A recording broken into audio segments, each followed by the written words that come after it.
नाजरीन अस्सलाम वालेकुम। नाजरीन, आज एक अहम दिन है। अहम दिन यानी कि 11 नवंबर, वो दिन जिस दिन बिहार का चुनाव होने जा रहा है, यानी कि सेकेंड फेज का चुनाव है आज। और आज आप वोट करने जाएंगे अपने उस लीडर को चुनने के लिए, अपने उस विधायक को चुनने के लिए और सरकार बनाने के लिए। आप निकलेंगे कि आप अपने वोट का इस्तेमाल करेंगे और ऐसी सरकार चुनेंगे जो आपके एरिया की डेवलपमेंट में अहम रोल अदा करे। मैं बस कुछ बातें यहाँ पे शेयर करने आया हूँ। जो बातें नज़र आई हैं अभी इन दिनों कई सारे रिपोर्ट्स आए हैं। उस रिपोर्ट्स के आधार पर मैंने अपनी तैयारी की है और कई सारे पत्रकार को मैंने जब उनसे बातें की और उनसे पूछा, तो जो निकल करके आई है बिहार इलेक्शन के बारे में बातें, वो ये है। तो सबसे पहले आरोप प्रत्यारोप की बात करते हैं। जैसा कि आपने देखा कि एमआईएम का जिस तरह से बढ़ता हुआ जलवा है, जिस तरह से बढ़ता हुआ जनाधार है, उसको रोकने के लिए उत्तर प्रदेश से कई नेता आए। मुस्लिम लीडर, जो सो कॉल्ड मुस्लिम लीडर हैं, जिनको पता नहीं कौन अपना नेता मानता है, जो भी लोग हों उनके अपने समर्थक होंगे, तो वो लोग आए और एमआईएम पर हमला उन्होंने चारों तरफ से किया और असदुद्दीन ओवैसी साहब पर किया। और उनमें एक सबसे बड़ा नाम था इमरान प्रतापगढ़ी का। तो इमरान प्रतापगढ़ी को असद साहब ने आखिरी में जब इलेक्शन का जब दौर ख़त्म हो रहा था, प्रचार का दौर ख़त्म हो रहा था, उन्होंने जो इंटरव्यू दिया उसमें उन्होंने कहा कि ये अपने बल पर एक मुखिया का इलेक्शन भी नहीं जीत सकते। इसमें कोई दो राय नहीं, हम सब जानते हैं। क्योंकि जो इमरान प्रतापगढ़ी जो दिल से बोलते थे, पता नहीं उनकी शायरी में जो है वो बात नज़र आती थी। जब तक उन्होंने कांग्रेस ज्वाइन नहीं किया था, वो असद साहब, अकबर साहब के बारे में किस तरह से बोलते थे, आप ये देखिए। लेकिन मुझे लगा कि जो हमारे अपने लोग हैं या जो हमारी लड़ाइयां लड़ रहे हैं, हमारी कौम के इंटेलेक्चुअल्स की जरूरत है और जिम्मेदारी है कि उनके साथ खड़े नजर आए। तो इमरान प्रतापगढ़ी को जब राज्यसभा भेजा गया, तो उसमें से अहम योगदान जो था वो एमआईएम का भी था। उनके वोट भी मतलब इस्तेमाल हुए राज्यसभा के इलेक्शन में।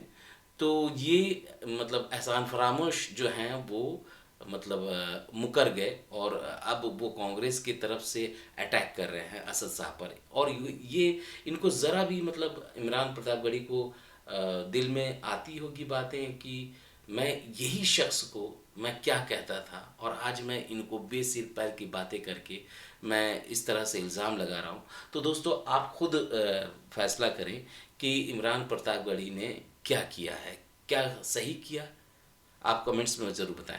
अब ये वो शख्स हैं, देखिए, तो दोस्तों हम सबको पता है कि महागठबंधन या जो भी सरकार है, वो कांग्रेस हो या कोई और पार्टी जो भी अलायंस में है, ये मुसलमानों के सवाल पर किस तरह से कन्नी काटते हैं। ये बात मैं इसलिए कह रहा हूँ कि अभी ट्विटर पर एक वीडियो मैंने देखा। असद साहब ने कहा कि किशनगंज के मरहूम सांसद असरारुल हक साहब, उन्होंने खुद अपने से कहा कि जब वो 3 तलाक के ऊपर में बात करना चाह रहे थे तो उन्हें पार्टी ने बोलने नहीं दिया और अकबरुद्दीन ओवैसी साहब ने बोला। ये वीडियो आप देखिए। 3 तलाक के हवाले से जो बिल पार्लियामेंट के अंदर 28 तारीख को पेश हुआ और पास हुआ, मैंने इसके लिए अपनी पार्टी से बहुत गुजारिश की और कहा इस बिल पर बोलने का मौका दिया जाए। मगर मुझे अफसोस के साथ कहना पड़ रहा है कि मेरे बहुत इसरार के बाद भी उन्होंने मुझको बोलने का मौका नहीं दिया।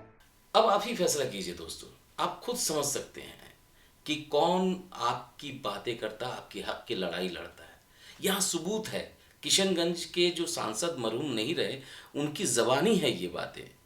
अब आप फैसला कीजिए कि आपकी आवाज़ कौन कर उठाता है।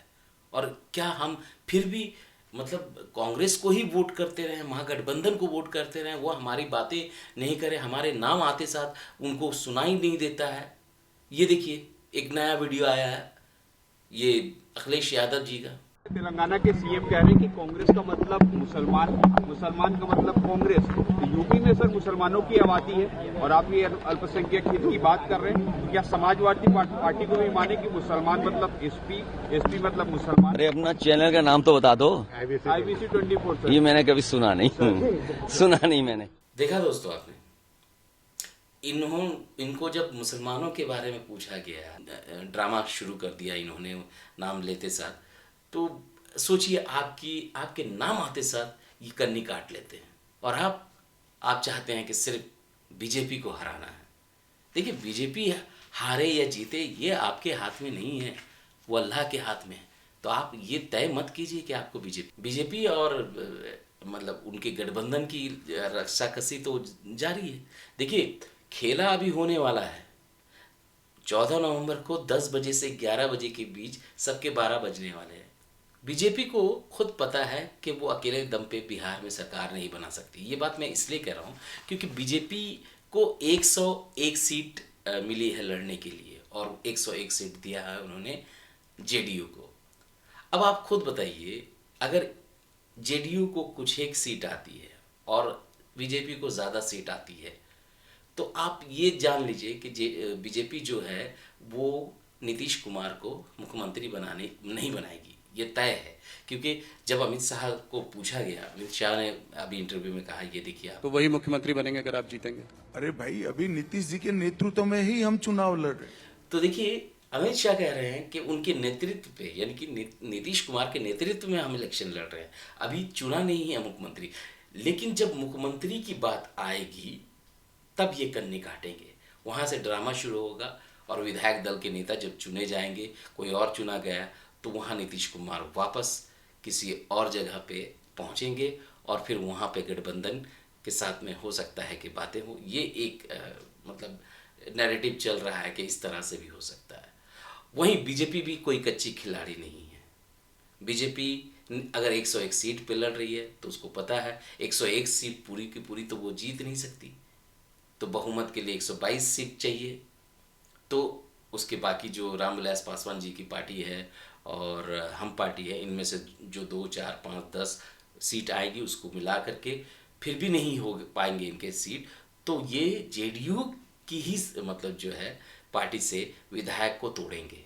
ऐसा मतलब लोगों के बीच में बातें हैं कि जेडीयू को जब ये तोड़ेंगे, उनमें से संजय झा और लल्लन सिंह, आप सबको पता है कि वो किस तरफ है, और तब जा कर के कुछ विधायक उस तरफ भागेंगे और महागठबंधन की तरफ, और ये थोड़ा सा रस्साकसी चलेगा। इस बीच मुझे उम्मीद है कि इंशाल्लाह एमआईएम जो है वो किंग मेकर की भूमिका में उभर करके आएगी।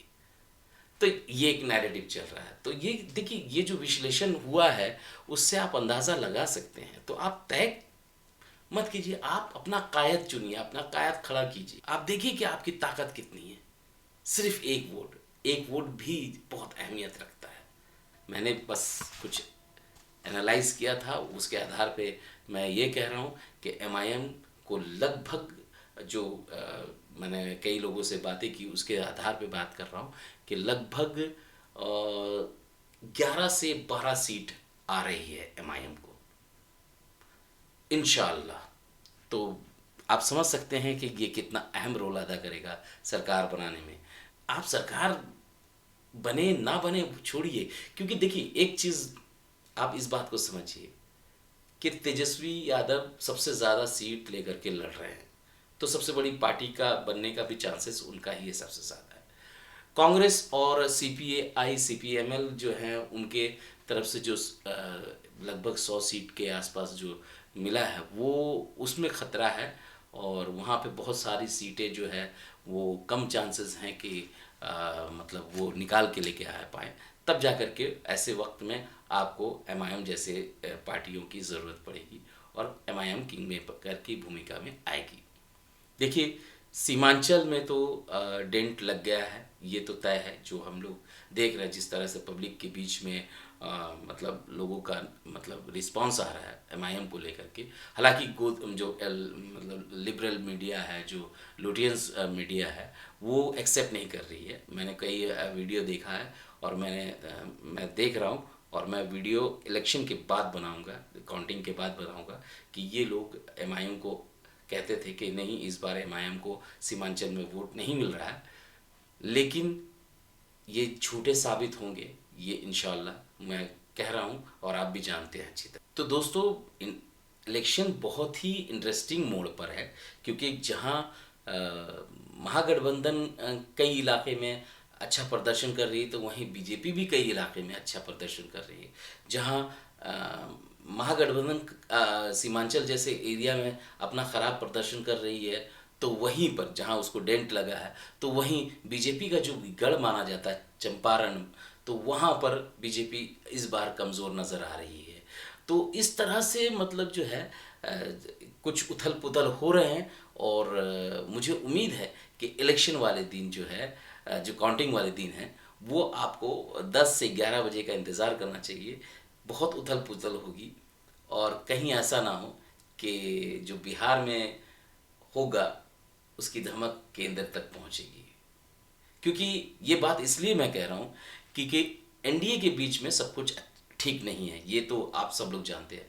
अगर सब कुछ ठीक होता तो एनडीए की जितनी भी रैली हुई है उसमें नीतीश कुमार नज़र नहीं आए, मोदी साहब के साथ में मंच शेयर करते हुए नज़र नहीं आए, कुछ एक रैली में छोड़ करके। अगर हो सकता है मैं गलत कह रहा हूँ, लेकिन ज़्यादातर यही मतलब पता चला है कि नीतीश कुमार जो हैं उन्होंने मंच शेयर नहीं किया है। कहीं ना कहीं मुख्यमंत्री के चेहरे को प्रोजेक्ट नहीं कर पाने की वजह से ये नाराज़गी है। चंद्रबाबू नायडू साहब जो हैं उनको भी मतलब न्योता दिया गया था, तो वो नहीं आए, और उनके बेटे लारा लोकेश जो हैं उनको भेजा गया, और चंद्रबाबू नायडू ने मंच शेयर नहीं किया। आप कहेंगे कि तो क्या हो गया, उन्होंने अपना नेता तो भेजा, लेकिन यही बात महागठबंधन के साथ नहीं है। महागठबंधन के साथ में जो भी अलायंस में हैं उनके सारे राज्यों से प्रतिनिधि आए, जैसे स्टालिन साहब आए, उन्होंने भी मतलब आकर के मंच शेयर किया और वोट मांगा। तो इस तरह से मतलब महागठबंधन कहीं कहीं मजबूत नज़र आता है। एनडीए के बीच में कुछ कुछ खटपट सी नज़र आ रही है। तो दोस्तों यही बातें थी, मैं मिलता हूँ आपको अगले वीडियो में, और मैं बहुत जल्दी अपनी तैयारी कर रहा हूँ, मैं रिसर्च कर रहा हूँ, तो उसके साथ मैं आपके पास आऊँगा, और मैं कोशिश करूँगा कि मैं लाइव आऊँ जिस दिन काउंटिंग होगी, और उसके साथ में हम जो स्थिति होगी उस वक्त की, और उस पर हम ज़रूर बात करते रहेंगे। और आप भी कमेंट करके बताइए कि आपके इलाके में आपने किसको वोट किया है, तो उससे पता चलेगा कि किसका सबसे ज़्यादा दबदबा है। मिलता हूँ मैं अगले वीडियो में, तब तक के लिए अलविदा।